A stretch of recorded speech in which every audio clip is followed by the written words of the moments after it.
Mr. President, thanks for your time. Welcome to CNBC. Thank you. It's an honor to be with you. Mr. President, will Israel launch a full-scale ground operation in Lebanon? Israel is not interested, did not want this war, and is not interested in going to war with Lebanon. But Israel is being attacked from October 8th, but from Lebanon endlessly. And if you look at the situation today, Hezbollah has launched missiles and rockets all over the northern part of Israel.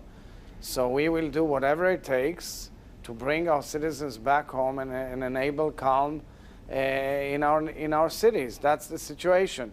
So we've shown our capabilities, and we have much more on the way if they will continue.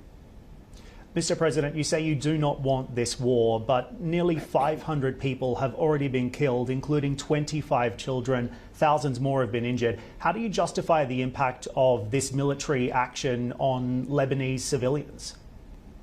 Let's not be mistaken here. The attacks started by Hezbollah, following the horrific terror attack of October 7th by Hamas. They've joined forces as they are proxies of the Iranian empire of evil. And all of these proxies are trying to close in on Israel from all sides of our borders. That's the real situation. Now, Hezbollah has been going on and on. It's a terrorist army which basically hijacked a nation called Lebanon. We tell the Lebanese people that we have no war with them, that we care for them, that we want to enable a peaceful future between us and Lebanon. It should have come long time ago. But because Hezbollah is one of the most heavily armed armies in the world, a terrorist army armed up to its neck with huge amounts of ammunition, missiles, and what's not, we must defend ourselves. We alert, we give ample warning according to the rules of international law, but people have missiles in their kitchens, in their living rooms, in their storage rooms, in their mosques, in their shops. Now ask yourself, do you know anybody around your family or vicinity that holds a lethal weapon of such magnitude in his home? Mr. President, help me understand the strategy moving forward here, because Israel now finds itself essentially in a war of two fronts here, and the United States has also expressed some really serious concern about what Israel's plans actually are here. Of course, the US also says a war in Lebanon is not the way to get Israeli hostages home. So what is Israel's end goal and timeline in Lebanon? Actually, I commend the United States because it confirmed the fact that what we are trying to do is first and foremost hit a terrorist organization that is a registered terrorist organization that has killed many, many Americans in the last decades, and the blood of many Americans and other nationalities are on their hand. Now, what tool does my nation have but to defend itself? For 11 months, Israelis have been evacuated from our north, about 100,000 people, leaving everything behind. Their homes have been demolished. They live as refugees in hotels. They have no future. A whole region in my nation, in my country, has been desolate. What else is there to do? Should we wait forever? Because Mr. Nasrallah, Sheikh Nasrallah, decided that he wants to keep on going in the war? Because we are trying to negotiate a hostage deal, and Mr. Sinwar in the dungeons of Gaza says no, and again no, and again no. This is the situation. The entire international community is trying to resolve this conflict, and we commend them for that. But the resolving of the conflict means bringing back our hostages home. 101 hostages. And so far, none, nil. I mean, in the last few months, nothing. So this is the situation. So first and foremost, we have to remove the threat from Israel's northern border, and that's what we're trying to do. Members of the government have called to reoccupy southern Lebanon. Is that also part of the end goal here? No, it's not.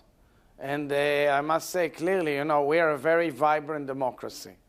And we have a range of opinions that go from the extreme right to the extreme left. Everybody is allowed to say what they feel. This is the true gist of democracy. So people say, but the position of the Israeli government has been clear, and I reiterate it all the time. We don't have territorial expectations or any ambitions in Lebanon or elsewhere. We don't have territorial ambitions in Gaza either. But we have the inherent right which is given to any nation in the world to live in peace and quiet, not to be attacked day in, day out by missiles and rockets and terror. And terror is what is tilting this region into a very bad direction. And the terror is instigated by an empire of evil, sitting in Tehran, spending billions of dollars, arming all these agents all over the region. Take the Houthis in Yemen. They've hijacked an entire sea, the Red Sea, which is a main artery of trade around the world. So the world has to stand up to these terrorists and say no more. Get the goddamn mob out of the city. Mr. President, to your point about the impact on the region, of course, you've heard what your Arab neighbours have said. Fears are growing about a wider regional conflict here. Your Arab neighbours clearly angry that Israel is seemingly prioritising military solutions over diplomatic efforts here. So what's your message to them, and can you avoid a wider regional war now? The diplomatic effort is very important. And for months, the Biden administration and its special envoy, Amos Hochstein, a very talented diplomat, have tried their best. But right now, it didn't bring any result. The missiles did not stop. Houses did not stop being demolished. Citizens did not stop being killed. So this is what we're trying to explain to all our neighbors. We appreciate our neighbors. We think there should be a grand coalition for peace in the region. The future of the region is only in a major kind of articulation and choreography of a new peaceful structure in the region, a NATO-like region structure. We were working on it. We saw it when the Iranians attacked us in April. But unfortunately, what else is expected of decent human beings in the modern world that are seeking peace? If they come to kill you, you defend yourself. That's what we're trying to do. Can I get your reaction to some comments that Iran's president has made in New York this week? He says he doesn't want war with Israel. How do you respond to that? So I read the comment by the Iranian president, and I think that I've made it clear Israel doesn't want war at all. But Israel seeks to defend itself, and if it has to, it will. The issue is, of course, that the Iranian president says something, and yet his national guards are leading the entire region into the abyss by ongoing terror, by the pressing of the button, by instructions of his own generals who are seated in the control rooms of Hamas and the Islamic Jihad and Hezbollah and the Houthis and the proxies in Iraq. You see it all over. I mean, they give the instructions, they speak to them, they work with them, they cooperate with them, they finance them, they give them the ammunition. How come a small tribe of 50,000 people in Yemen has ballistic missiles and cruise missiles? Very few nations have it. How come they have it in Hezbollah, which is situated in Lebanon and should have been abiding to the Lebanese government, but the opposite has occurred in the recent decades, unfortunately. This is the real strategic situation. If the president of Iran really wants to lead to a different direction, then his proxies must be eliminated, must be removed, and a process has to ensue. Mr. President, just on another issue, with regards to the impact that we are seeing in Israel, of course, a lot of our conversation is focused on the impact around the world and the impact in the region. But inside Israel, do you appreciate the strain that these wars are putting on Israel, its people particularly, socially and also economically? We are a very resilient nation. Unfortunately, throughout history, we've gone through major tragedies, and we rebuild our nation, and we build a beautiful country and a very successful country. But what you're telling me is to wave a white flag and give up. What are you telling me exactly? You're telling the jihadists that they have a legitimate right to burn, rape, butcher, and abduct and kidnap our citizens? We want our citizens back home. We want to live in peace. Two internationally recognized boundaries were truly violated by these proxies in the south and in the north. These borders were recognized by the international community, by the Security Council. What else is there? What do you expect from human beings but to defend themselves? So on that, how will the government address the overall economic fallout that we've seen from these escalating military actions, both in Gaza and in Lebanon, especially with predictions of another GDP contraction? We've seen ongoing credit rating downgrades as well. This is a serious issue in Israel that perhaps isn't getting the attention it deserves.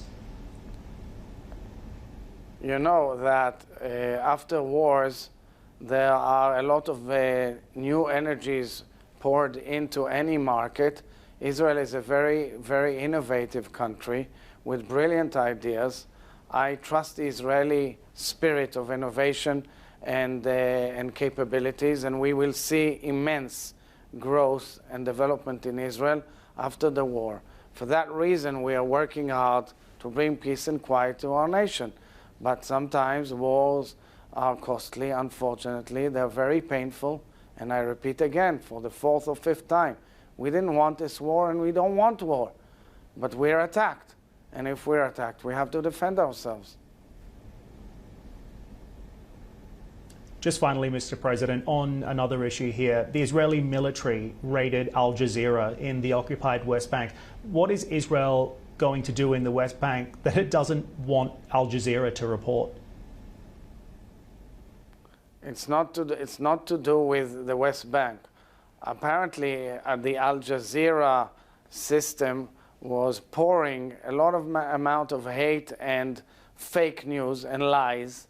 And under Israeli law, we took preemptive efforts simply to neutralize that source of lies that poured a lot of hate into the region, flaring up libelous emotions against Israel, Jews, and innocent Palestinians, by the way. It's important to note that Palestinians were hurt by the Hezbollah attack. Yesterday, a Palestinian village suffered some of the rocket attacks. Today, an Israeli Arab city, Muslim town, Tamra, suffered the same, and so many others. There's no differentiation here between blood and blood. They're all our brothers and sisters. We all seek peace. But let's be honest about it. There's a whole jihadist culture here that is pouring tons of billions of dollars of poor people's money and poor people's lives in Iran and elsewhere, taking their resources and pouring it into war, pouring it on us, pouring it on hate to Israel and the Jews. That won't work.